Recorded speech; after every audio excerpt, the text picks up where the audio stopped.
হ্যাঁ, আপনি থাম্বনেইলে একদম ঠিক দেখছেন, হুয়াওয়ে ফাইনালি ব্যাক করছে। এই মুহূর্তে আমার হাতে হুয়াওয়ের একটি স্মার্টফোন রয়েছে যা কিনা অফিসিয়াল, বাট তার চাইতে মজার ব্যাপার হলো এখানে গুগল প্লে স্টোর চলছে। আপনি প্লে স্টোরে চলতে দেখছেন, এমনকি আমি চাইলে এখানে অ্যান্ড্রয়েডের অ্যাপ্লিকেশনগুলো ইনস্টল করতে পারছি, ব্যবহার করতে পারছি।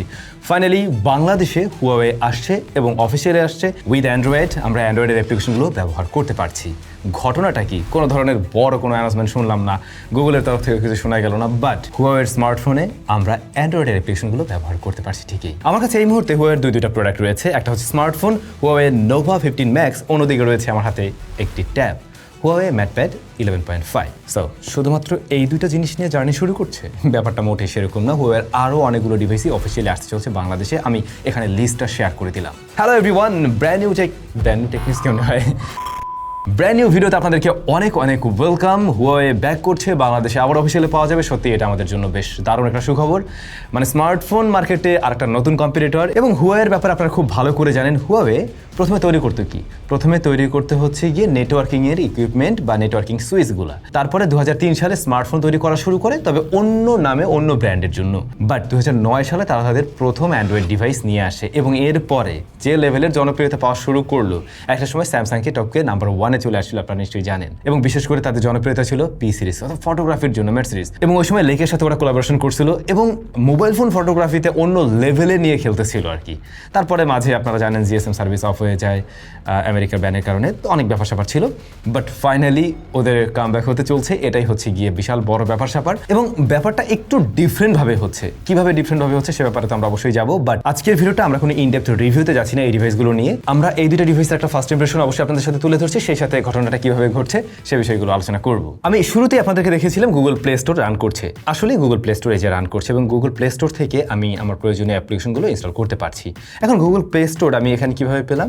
না, বাই ডিফল্টভাবে এখানে ইনস্টল করা ছিল না। প্রথমত হুয়াওয়ের যে অ্যাপ গ্যালারি রয়েছে ওই অ্যাপ গ্যালারি থেকে আমরা ইনস্টল করে নিয়েছি জিবক্স, গুগলের যে জিবক্স, ওইটা ইনস্টল করে নিলে পরে আপনি সেখান থেকে গুগল প্লে স্টোর ইনস্টল করতে পারবেন। দেন আপনি আপনার প্রয়োজনীয় অ্যাপ্লিকেশনগুলো ইনস্টল করতে পারবেন গুগল প্লে স্টোর থেকেই, যেগুলো আমরা সচরাচর সবাই ব্যবহার করি বা সবাই তো গুগল প্লে স্টোর থেকে অ্যাপ্লিকেশন নিয়ে ইউজ করে, তাই না? তো সেইগুলো সব কিছু আপনি এখানে পাবেন। তবে ওদের যে অ্যাপ গ্যালারি সেখানেই প্রয়োজনীয় অ্যাপ্লিকেশনগুলো রয়েছে, মানে আমাদের নিত্য প্রয়োজনীয় বা যেগুলো আমরা বাংলাদেশিরা ব্যবহার করি সেগুলো দেওয়া আছে। আপনি চাইলে ওখান থেকেও ইনস্টল করতে পারবেন। আচ্ছা, কিভাবে অ্যাপগুলো ইনস্টল করতে হয় সেই প্রসেস তো আমরা অলরেডি জেনে ফেললাম। এবারে চলেন স্মার্টফোনটা একটু দেখি বা বোঝার চেষ্টা করি ভিতরে কি কি আছে। ফার্স্ট অফ অল লুক হচ্ছে এই যে এরকম। লুকের দিক থেকে কিন্তু ওদেরই প্রিমিয়াম সেগমেন্টের জন্য ডিভাইসগুলো রয়েছে, তার সাথে বেশ কিছুটা মিল রাখে। এমনকি ফোনটা হাতে নিলে একটু বাল্কি টাইপের ফিল আসে, মোটামুটি বেশ বড়সড় টাইপের একটা ডিভাইস।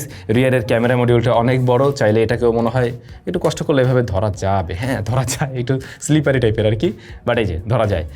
এটা বেশ উঁচু। এই স্মার্টফোনটা টোটালি প্লাস্টিক বিল্ট, রিয়ার প্যানেল এবং বডি ফ্রেম প্লাস্টিকে তৈরি। রিয়ার প্যানেলটা ফ্রস্টেড হওয়াতে ফিঙ্গারপ্রিন্ট কিছুটা কম দেখা যায় আর কি। তবে ক্যামেরা মডিউলের এই জায়গাটাতে বেশ ভালো রকমের ফিঙ্গারপ্রিন্ট পড়ে।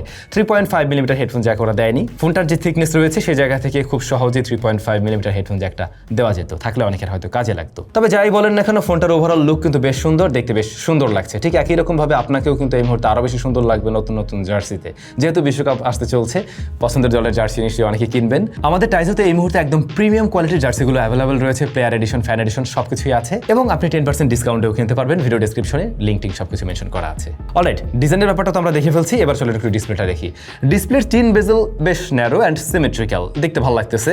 এবং টপ সেন্টারে আমরা 5 হোল কাটআউট দেখছি। এটা মূলত একটা ওলেড প্যানেল, সাইজটা বড়সড়, 6.84 ইঞ্চ এবং 4000 নিটস পিক ব্রাইটনেস থাকাতে ইনডোর আউটডোর সব জায়গায় মোটামুটি ব্যবহার করতে পারবেন, এটুকু বলা যাচ্ছে। আমরা এখন পর্যন্ত যতটুকু ব্যবহার করেছি ব্রাইটনেস জনিত কোনো ইস্যু আমরা ফেস করিনি। সেই সাথে এটার পিপিআই যথেষ্ট ভালো, 444 পিপিআই হওয়াতে শার্পনেস ডিটেল বেশ ভালো লাগে। কালার রিপ্রেজেন্টেশন খুবই ভালো, ভাইব্রেন্ট ভিভিড কালার দিচ্ছে, টাচ রেসপন্সও ভালো পেয়েছি। ডিসপ্লেতে এখন পর্যন্ত কোনো ধরনের ইস্যু আমি পাইনি। তারপরেও আমরা ইনডেপথে তো রিভিউ নিয়ে আসবো খুব শীঘ্রই, তখন আরও অনেক কিছুই জানানো যাবে আপনাদেরকে যদি কোনো কিছু পাওয়া যায় আর কি। চলেন এবার একটু ভিতরের দিকে যাই। আমি একটু ইউআই এর কাছে আগে যাই, তারপরে না হয় এসএস এর কাছে যাবো। এটা শোনার জন্য আপনারা ওয়েট করে আছেন। সত্যি বলতে এই ডিভাইসটা রান করছে হারমোনি ওএসে, হুয়াওয়ের EMUI ওটাতেই রান করছে। কি শকড হইলেন? তাহলে অ্যান্ড্রয়েডের অ্যাপ্লিকেশন কেমনে চলে? এইখানে ওরা একটা কাহিনী করছে। এখানে হচ্ছে অ্যান্ড্রয়েডের অ্যাপ্লিকেশনগুলোকে রান করার জন্য এটার মাঝে অ্যান্ড্রয়েডও দেওয়া আছে, তবে সেটা বাইপাস সিস্টেমে কাজ করে। অর্থাৎ আপনি নর্মালি যখন ফোনটা দেখছেন বা চালাচ্ছেন তখন কিন্তু আপনি দেখবেন এটা হারমোনি ওএসেই রান করছে বা সেভাবে চলছে। কিন্তু অ্যান্ড্রয়েডের অ্যাপ্লিকেশনগুলোকে রান করার জন্য অ্যান্ড্রয়েডও দেওয়া আছে এর মাঝে। বাট নর্মালি আপনি যখন ওর সেটিংসে গিয়ে অ্যাবাউট দেখতে যাবেন সেই জায়গা থেকে আপনি অ্যান্ড্রয়েড ভার্সন দেখতে পাবেন না। বাট অ্যান্ড্রয়েড ভার্সন দেখার জন্য আপনি যদি থার্ড পার্টি কোনো অ্যাপ্লিকেশন ইউজ করেন, যেগুলো দিয়ে আমরা বিভিন্ন সময় স্পেকগুলো দেখতে চাই, সেগুলো দিয়ে আপনি অ্যান্ড্রয়েড ভার্সন দেখতে পাবেন। আমার কাছে যে ইউনিটগুলো রয়েছে এই মুহূর্তে এগুলো ইঞ্জিনিয়ারিং ইঞ্জিনিয়ারিং ইউনিট, মানে একদম রেডি ইউনিট না, অর্থাৎ আপনার হাতে যাওয়ার জন্য যে রেডি ইউনিটগুলো হয় সেটা না। সো এইটা এই মুহূর্তে আমি দেখলাম রান করছে অ্যান্ড্রয়েড 12-এ জাস্ট বাইপাস করার জন্য। এই অ্যান্ড্রয়েডটা শুধুমাত্র দেওয়া হয়েছে এই অ্যাপ্লিকেশনগুলোকে রান করার জন্য, বাট বাকি বিষয়বস্তু সামলে নেবে হচ্ছে গিয়ে হারমোনি ওএস বা ওদের নিজস্ব ইউআই। ব্যাপারটা বেশ ইন্টারেস্টিং। একরকম এভাবে বলা যায় যে আপনার একটা ডিভাইসে দুইটা অপারেটিং সিস্টেমের সমন্বয়ে রান করছে আর কি। আই থিঙ্ক অ্যান্ড্রয়েডের ব্যাপারটা ক্লিয়ার, এবং এই কারণেই গুগলের তরফ থেকেও ঘটা করে কিছু বলা হয়নি, হুয়াওয়ের তরফ থেকেও আমরা ঘটা করে তেমন কিছু বলতে শুনিনি।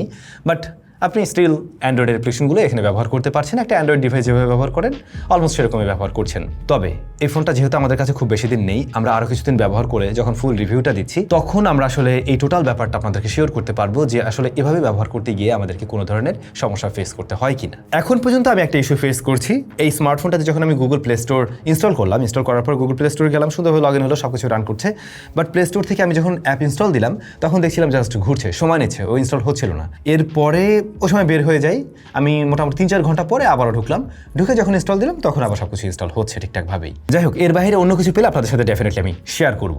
এসওসি হিসেবে ওরা কিন্তু কোনো থার্ড পার্টি এসওসি ব্যবহার করেনি, বরং নিজস্ব এসওসি বা নিজস্ব চিপ ব্যবহার করছে, হাই সিলিকন কিরিন 8000A ব্যবহার করছে। এইটার পারফরমেন্সই বা কেমন হয় সেই প্রসঙ্গে না হয় আমার পরে যাবে। এখন পর্যন্ত জাস্ট যতটুকু ব্যবহার করা হয়েছে মোটামুটি স্মুথ একটা রেজাল্ট দিচ্ছে, মিড রেঞ্জ বাজেটের স্মার্টফোনের মতো, হাই মিড রেঞ্জের মতো আমি বলবো না, মিড রেঞ্জের মতো একটা রেজাল্ট আমি পাচ্ছি আর কি। যদিও এই ফোনটাতে অনেক অ্যাপ্লিকেশন আমরা ইনস্টল করছি ইচ্ছে মতো, মানে জাস্ট দেখার জন্য যে কী অবস্থা অ্যান্ড্রয়েডের অ্যাপ্লিকেশনগুলো কেউ আসলে কীভাবে হ্যান্ডেল করতে পারছে, প্রচুর পরিমাণে অ্যাপ ইনস্টল করা হয়েছে আর কি। আচ্ছা, এবার যদি ক্যামেরাতে আসি, ক্যামেরার মডিউল দেখে যতটা বড় লাগছিল আসলে অত বড় সড়ো ক্যামেরা নেই এখানে। 50 মেগাপিক্সেলের মেইন শুটার তো আছে, এর পাশাপাশি একটা অক্সিলারি সেন্সর আছে। আলট্রাওয়াইডটা থাকা অত্যন্ত জরুরি ছিল, যেটা স্মার্টফোনের ওভারঅল লুকের সাথে তো অবশ্যই যায়, আর থাকলে পরেই মানে পারফেক্ট হতো। ফ্রন্ট ফেসিং ক্যামেরা রয়েছে 8 মেগাপিক্সেলের শুটার, তো ফ্রন্ট ফেসিং ক্যামেরাটাও আমার কাছে একটু ছোটো মনে হয়েছে। আমি ইনিশিয়ালি কয়েকটা ছবি আপনাদের সাথে শেয়ার করে দিচ্ছি বোথ সাইডের ক্যামেরার, আপনারা আপনাদের মন্তব্য জানাবেন। আসলে মন্তব্য জানাতে গেলেও আমার মনে হয় ফোনের দাম জানা জরুরি, যেহেতু এটা বাংলাদেশে এখন অফিসিয়ালি লঞ্চ করে নাই ওরা, সুতরাং আমি আপনাদেরকে ওই ব্যাপারটা শেয়ার করতে পারছি না এই মুহূর্তে। মানে কেমন শেয়ার করবো, আমি নিজেও তো দাম জানি না, দেখা যাক কী দামে লঞ্চ করে। স্টেরিও স্পিকার আছে, ফিঙ্গারপ্রিন্ট স্ক্যানার সাইড মাউন্টেড দিয়ে রাখছে, এটা মনে হয় কস্ট কাটিংয়ের শিকার। আর 8500 mAh এর ব্যাটারি, সো বিশাল বড় সড়ো ব্যাটারি নিয়ে আসছে। 45 ওয়াটের চার্জিং সিস্টেম, 15 ওয়াট রিভার্স দিতে পারে। এই হচ্ছে মোটামুটি হুয়াওয়ে নোভা 15 ম্যাক্স। নোভা 15 ম্যাক্সের আমি যেটা দেখছি ব্যাটারিটা অনেক বড় সড়ো, ডিসপ্লেটা বড় সড়ো, মাল্টিমিডিয়া কনজামশনের জন্য মনে হয় এটা ওইভাবে ওই জায়গা থেকে বেটার করবে। তারপরে দেখা যাক কী রেজাল্ট আসে। অন্যদিকে যে ট্যাবের কথা বলছিলাম, এই হচ্ছে গিয়ে ওদের ট্যাবটার সাইজ হচ্ছে 11.5 inch, I mean display size, এবং এখানে ওরা ডিসপ্লে হিসেবে ব্যবহার করছে একটা TFT LCD panel, 120 hertz high refresh rate রয়েছে, আর এসওসি হিসেবে রয়েছে হাই সিলিকন কিরিন 82B। এটাও আমি দেখলাম ওই যে একই সিস্টেমে রান করতেছে, অর্থাৎ হারমোনি ওএসে তো রান করছে, কিন্তু অ্যান্ড্রয়েড অ্যাপ্লিকেশনগুলো ব্যবহার করার জন্য অ্যান্ড্রয়েড ভার্সন দেওয়া আছে 12। ক্যামেরায় ফ্রন্টে 13, রিয়ারে 8 মেগাপিক্সেল, আর স্টেরিও স্পিকার হিসেবে 4টা স্পিকার রয়েছে এই ট্যাবটাতে। ব্যাটারিটা 7700 mAh অ্যান্ড 22.5 ওয়াটের চার্জিং সিস্টেম। এটা মজার জিনিস দেখেন, এটা কত বড় না, এটাতে লিথিয়াম টেকনোলজির ব্যাটারি যত সম্ভব, আর এটা একটা ফোন যেখানে 8500 mAh, একটা কাণ্ড। যাই হোক, এই ট্যাবটাতে আপনারা স্টাইলাসও ব্যবহার করতে পারবেন, স্টাইলাস সাপোর্টেড। সো কোনটার রিভিউ আগে চান অবশ্যই কমেন্ট করে জানাবেন, আমরা একটা করে ভাবে অবশ্যই রিভিউ দিব। আর ফাইনালি হুয়াওয়ে আসলে বাংলাদেশে ব্যাক করছে। আমরা একদম রেগুলার অন্যান্য অ্যান্ড্রয়েড ডিভাইসগুলো যেভাবে দেখি একদম সেরকম ঠিক না, বাট আপনি আবার অ্যান্ড্রয়েড অ্যাপ্লিকেশনগুলো সবগুলোই ব্যবহারও করতে পারছেন। খুব বেশি প্যারা নেওয়ারও কিছু নেই, জাস্ট প্রথমে আপনাকে যে কাজটা করতে হচ্ছে ওদের অ্যাপ স্টোর থেকে জিবক্স ডাউনলোড করে নিতে হবে, দেন সেখান থেকে গুগল প্লে স্টোর, দেন আপনি সমস্ত অ্যাপ্লিকেশনগুলি ব্যবহার করতে পারছেন আর কি। এই হচ্ছে বিষয়। এই যে হুয়াওয়ে ফাইনালি ব্যাক করছে এবং অলরেডি বাংলাদেশেও চলে আসছে, এই ব্যাপারটাকে আপনারা কেমন দেখছেন? আগামী 8 তারিখ বিকেল সন্ধ্যায় ওরা অফিসিয়ালি লঞ্চ করতে চলছে। কমেন্ট করে জানাবেন আপনাদের মন্তব্য, কেমন দামে আশা করেন ওদের ডিভাইসগুলো, সেগুলো কমেন্ট করতে পারেন। সব ভালো থাকবেন, দেখা হচ্ছে স্যামসাংয়ের নতুন কোনো ভিডিওতে।